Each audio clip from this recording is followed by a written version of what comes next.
Sahabat Kebaya yang diberkati Tuhan, salam sejahtera untuk saudara semua. Senang dapat kembali menjumpai Anda dalam acara Wasiat Kekal berupa renungan firman Tuhan yang memandu, yang menuntun kehidupan kita. Saya Pendeta Arlianus Larosa.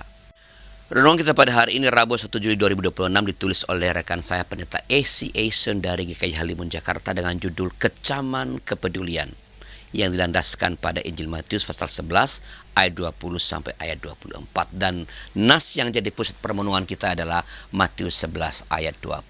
Mari kita berdoa sebelum membaca Alkitab dan merenungkan firman Tuhan. Kita berdoa. Bapa di sorga, terima kasih atas kesempatan untuk boleh kembali membaca Alkitab, merenungkan firman Tuhan. Kami percaya lewat ini kami berkenan Engkau jumpai, menyapa kami supaya hidup kami semakin berkenan kepadamu.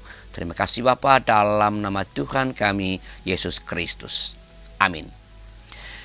Saya bacakan sahabat Matius 11 ayat yang ke-20. Dengarkanlah firman Tuhan.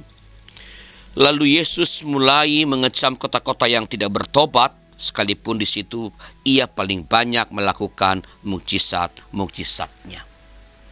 Sahabat, pernahkah saudara merasa sangat kecewa ketika nasihat saudara diabaikan?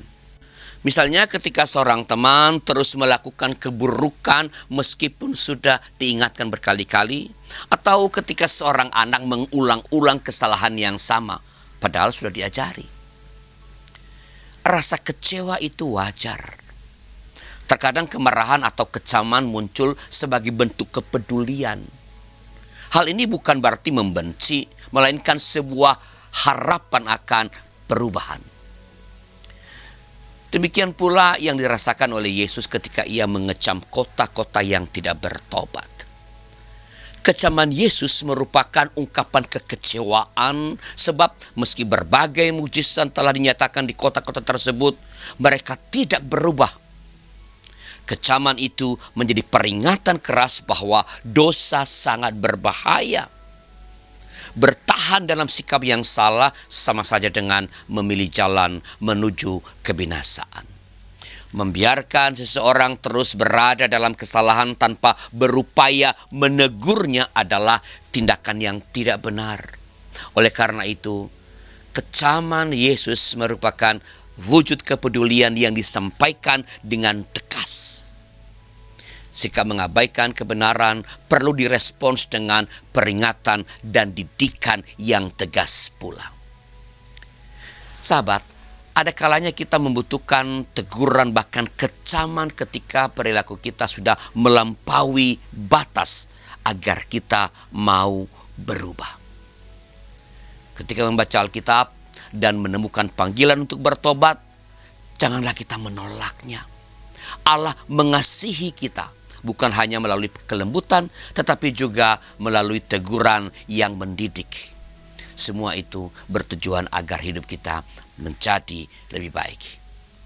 Sahabat, bila Anda punya pengalaman ketika menegur seseorang dan ia tidak mengalami perubahan-perubahan dan Anda mulai frustrasi, apa yang Anda kerjakan ketika ia terus tidak berubah? Silakan tuliskan di kolom komentar supaya boleh menjadi berkat bagi para sahabat yang lain.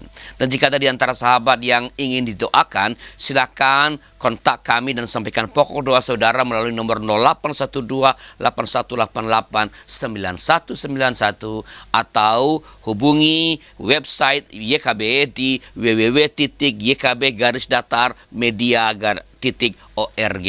Di sana ada menu tentang permohonan doa. Tuliskan permohonan doa dan kami dengan senang hati akan mendoakan saudara. Mari kita berdoa.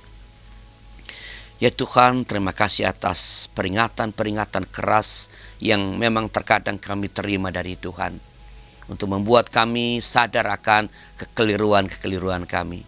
Berikan pun kami keberanian juga untuk menegur sesama kami dengan tegas ketika teguran-teguran lembut tidak lagi memberi dampak.